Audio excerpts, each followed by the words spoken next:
여러분 안녕하십니까? 5월 4일 토요일 넘치는 우리 교회 매일 묵상 시작하도록 하겠습니다.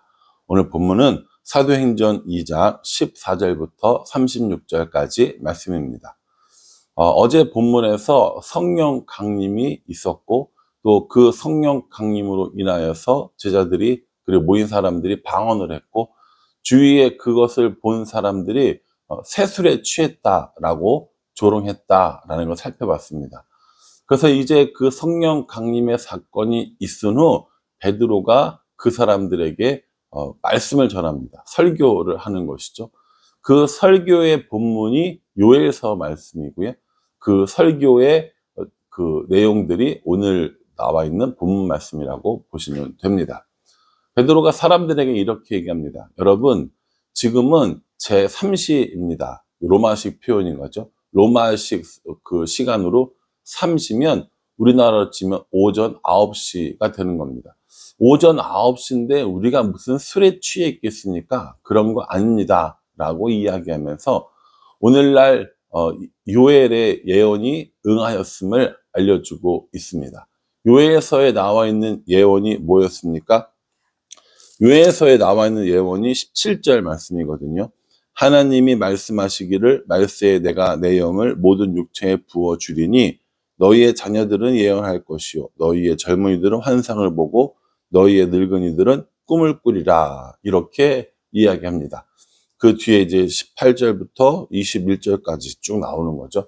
그 이야기를 쭉 하면서 요엘이 예언하기를 하나님의 영을 모든 육체에게 부어줄 것이다. 이렇게 얘기했다라는 거죠.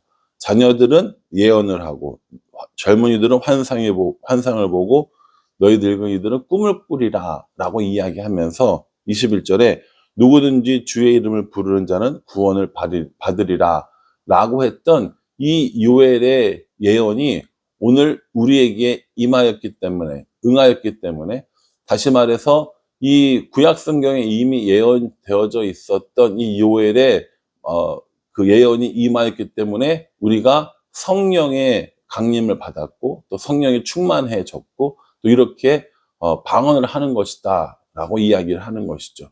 예, 구약 성경의 많은 부분은요 예수님에 대한 예언의 이야기고요 또 성령님께서 강림하실 것이다 라고 하는 예언에 대한 이야기들입니다. 그러니까 제가 전에 한번 말씀드렸는데 신약 성경과 구약 성경으로 나눠져 있잖아요. 구약 성경은 예수님이 오실 것이다, 메시아가 오실 것이다, 그리스도가 오실 것이다, 너희의 구원자가 오실 것이다 라고 하는 예언의 내용이고, 신약 성경에는 그 구원자, 그 메시아, 그 그리스도가 왔다, 오셨다라는 것을 이야기해 주는 거라고요. 오늘 이 말씀을 통해서 요엘에게 임하였던 그 예언이 응답되었음을 알려주고 있는 것입니다. 그렇게 하면서 베드로가 22절부터 35절까지는 그리스도 예수에 대해서 이야기합니다. 전에는 나사렛 예수였거든요. 그런데 이제는 그리스도 예수를 설명하고 있는 것이죠. 어떻게 설명을 하고 있느냐? 예수님께서 이 땅에 오셔서 큰 기적과 또 기사와 표적들을 행하였는데 너희가 그 예수를 잡아다가 십자가에 못 박아 죽이지 않았느냐.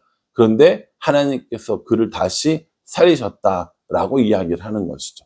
그러니까 이 베드로가 이야기한 오늘의 이 설교가요, 우리가 전하는 복음의 핵심이 되는 거예요. 구약에서 이미 예언되어져 있었던 예수님이 이 땅에 오셨다. 그런데 너희가 그것을 알아보지 못하고 십자가에 달려 죽게 만들었다.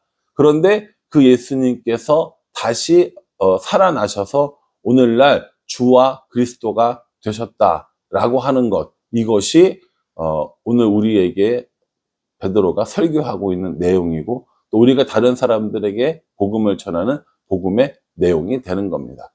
전에는 나사렛 예수라고 불렸던 이 예수님이 이제 주와 그리스도, 다시 말해서 구원자 예수님이 되었다라는 것을 우리에게 알려주고 있는 것이죠. 우리가 다른 사람들에게 복음을 전할 때 어떤 내용을 전해야 되지? 라는 생각을 할 때가 참 많이 있습니다. 나는 예수님을 믿는데 내가 믿는 예수님을 다른 사람들에게 어떻게 전하지? 라고 이야기할 때 이 땅에 예수님께서 오셔서 고난당하시고 십자가에서 죽으시고 그리고 부활하신 예수님, 그리고 그 부활하신 예수님이 바로 우리의 주인이라는 거죠. 그리스도, 구원자라는 거죠. 이렇게 우리의 주인과 구원자가 되셨다라고 전하는 것, 이것이 복음의 가장 올바른 내용이라는 겁니다. 예수님께서 어떠한 역할을 하셨고, 어떠한 능력이 있으시고, 신학적으로 이렇고, 이런 거보다는요, 예수님이 그러한 일을 위해서 오셨는데, 내가 그 예수님을 믿고, 내가 그 예수님을 변화되었다라고 이야기하는 것, 그것이 복음을 전하는 바른 자세라고 저는 생각합니다. 베드로가 딱 그랬거든요. 예수님의 부활 앞에서도 두려워했었고 또 도망치던 베드로였지만 성령이 강림하면서 베드로가 이 권능을 받았고요. 이 베드로의 권능은요, 단순히 어떤 힘이 세지고 어떤 능력이 나타나고 장풍을 막 쏘고 이런 게 아니라 말씀을 깨닫는 이런 권능을 주신 겁니다. 요엘의 이야기를 이 이스라엘 사람들은 대부분 다 알고 있었을 거예요. 그런데 그 요엘의 이야기가 오늘날 자기들을 통해서 이렇게 응답되어졌다라는 것을 누가 깨달았어요? 베드로가 깨달았어요. 그리고 그것을 말씀으로 전하게 되는 겁니다. 그러니까 설교자로서 저도요, 단순히 지식을 가지고 설교를 하는 것이 아니라 하나님의 성령으로부터 감동받은 그 말씀들을 전하는 게 가장 좋은 설교라고 저는 생각합니다. 하나님께서 사람들에게 주시는 말씀이 무엇인지, 또 성경을 통해서 내가 깨달은 하나님이 어떤 분인지, 또 예수 그리스도를 어떻게 전해야 되는지, 이런 것들을 전하는 것이 가장 좋은 것이죠. 세상의 정치, 사회, 경제, 문화, 아무리 해박한 지식이 있다 하더라도 그것을 전하는 것이 아니라 그것들을 통하여 예수 그리스도를 전하는 그런 설교가 돼야 되는 거고요. 어떤 말로 시작하고 어떤 것들로 얘기되더라도 마지막에는 결국 우리의 창조자 되시는 하나님, 우리의 구원자 되시는 예수님, 우리를 도우시고 우리를 인도하시는 성령님에 관하여 이야기하는 것으로 끝나야 한다라는 것입니다. 설교를 전하는 저는 그렇다 치지만 여러분들은 어떠십니까? 여러분들의 삶 가운데 모든 것들의 주인 되시고 구원자 되시는 예수 그리스도를 믿고 또 따르며 또 전하고 있는지 우리가 한번 생각해 볼 필요가 있다라는 것이죠. 오늘 베드로가 설교한 이 내용은요, 앞으로 우리가 내내 살펴볼 이 베드로뿐만 아니라 또 스데반뿐만 아니라 또 바울까지도 모두 이 내용으로 예수 그리스도를 전하는 것을 볼 수 있습니다. 그러니 우리도 복음의 내용이 무엇인지 깨닫고 그 복음을 올바로 전하는 삶, 그것이 우리들에게 맡겨진 사명이 아닐까라는 생각을 해봅니다. 이렇게 쭉 이야기를 하고요. 그 다음에 누굴 얘기하냐면 다윗을 이야기합니다.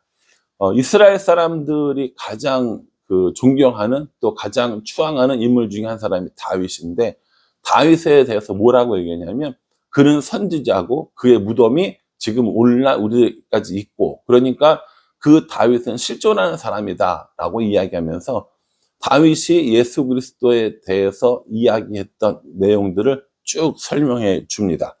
뭐라고 얘기하냐면 보십시오. 25절에요. 다윗이 그를 가르쳐 이르되 내가 항상 내 앞에 계신 주를 배웠으며 나로 요동하지 않게 하기 위하여 그가 내 우편에 계시도다. 이렇게 얘기합니다. 그 다윗이 주로 고백했던 그분이 누구라는 거예요? 예수님이라는 겁니다. 예수님에 대해서 쭉 다윗이 뭐라고 얘기했는지를 설명을 해줘요. 그렇게 하고 이렇게 뭐라고 얘기하냐면 32절에 이 예수를 하나님이 살리신지라 우리가 다 이 일의 증인이로다 라고 이야기하는 거죠. 요엘의 말씀이 임하였고 다윗도 이미 예언하였고 그 말씀이 오늘날 임하였고 그래서 우리는 이 일의 증인이 되었다라고 이렇게 이야기하는 겁니다. 여러분 자주 들어보셨겠지만 증인과 변호사의 차이가 여기서 나오는 겁니다. 변호사는 뭐 하는 사람이에요? 증인의 이야기를 잘 전달하는 사람이에요. 그런데 증인은 누굽니까? 내가 직접 본 사람이라는 것이죠. 우리는 변호사로서의 삶을 살고 있는지 증인으로서의 삶을 살고 있는지 이거 한번 생각해 봐야 돼요. 교회에서 목사님이 설교를 하니까 혹은 이웃에 누군가가 나한테 예수님 계시다고 하고 하나님 계시다고 하니까 그걸 그냥 그런가 보다 나는 믿어야지 라고 하는 것인지, 아니면 내가 진짜 예수님을 만나고 경험하고 하나님을 알고 믿고 있는지, 이게 증인과 변호사의 차이라는 거예요. 변호사는 확신을 가지고 있지 않습니다. 변호사는 이야기를 들은 거예요. 그런데 증인은요, 누가 뭐래도 맞아요. 왜냐하면 내가 봤기 때문인 것이죠. 그래서 베드로는 이 증인이라는 말을 쓰면서 우리가 이 일의 증인이로다. 요엘의 예언이 임하였고 다윗의 이야기가 임하였고 다윗이 말한 그 주가 바로 이 그리스도다, 예수님이다 라고 하는 이 일에 우리가 증인이 되었다 라고 말씀하고 있는 것이죠.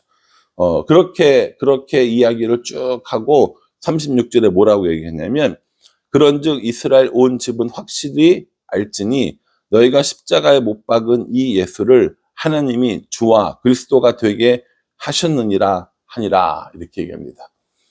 그 이스라엘 사람들아, 확실하게 들어라. 너희가 십자가에 못 박아서 얼마 전에 죽인 그 예수를 하나님께서 주와 그리스도 되게 하셨노라 라고 이렇게 얘기합니다. 주와 그리스도, 이 이야기는요 앞으로 내내 나올 겁니다. 예수님이, 나사렛 예수가, 너희가 십자가에서 죽인 그분이 바로 주와 그리스도, 우리들의 삶의 주인이고 또 하나님이 보내주신 그 구원자라는 이 사실을 내내 이야기하고 있다는 거죠. 그러니까 베드로가 내내 이야기하니까 우리는 생각을 해봐야 돼요. 우리는 정말 예수 그리스도를 주로 모시고 있는지, 예수 그리스도를 그리스도 구원자로 모시고 있는지, 우리가 그렇게 믿고 그렇게 살아가고 있는지 우리가 한번 점검해 볼 필요가 있습니다. 베드로가 이렇게 설교를 했을 때 많은 사람들이 예수님께로 돌아와서 예수님을 믿고 예수님을 따르게 되었습니다. 그 일이 사도행전의 내용인 거고요. 그렇게 전해진 복음이 오늘 우리들에게까지 전해졌다고 여러 번 말씀드렸습니다. 그러니 내가 예수님을 주로 모시고 있는지, 내가 예수님을 그리스도로 모시고 있는지 우리 마음을 다시 한번 생각해 봐야 합니다. 요한일서 1장 12절에 보면요, 영접하는 자 곧 그 이름을 믿는 자들에게는 하나님의 자녀가 되는 권세를 주셨으니 라고 이야기하셨거든요. 예수님을 그리스도로 고백하는 이 사람들, 예수님을 믿는 사람들에게는 하나님의 자녀가 되는 권세를 주시겠다라고 말씀해 주셨습니다. 교회를 다니면서도 예수님을 주로 고백하지 않는 사람들이 분명히 존재합니다. 교회는 다니고 있지만 예수 그리스도를 구원자로 고백하지 않는 사람들도 분명히 존재합니다. 그러니 오늘 이 매일 묵상을 보시는 여러분들 가운데 예수님을 나의 구주, 나의 하나님, 또 주와 혹은 그리스도로 고백하지 못하는 분들이 계시다면 이 시간에 여러분들의 마음을 열고 예수님을 나의 구주, 나의 하나님, 나의 그리스도로 영접하는 일들이 있었으면 좋겠습니다.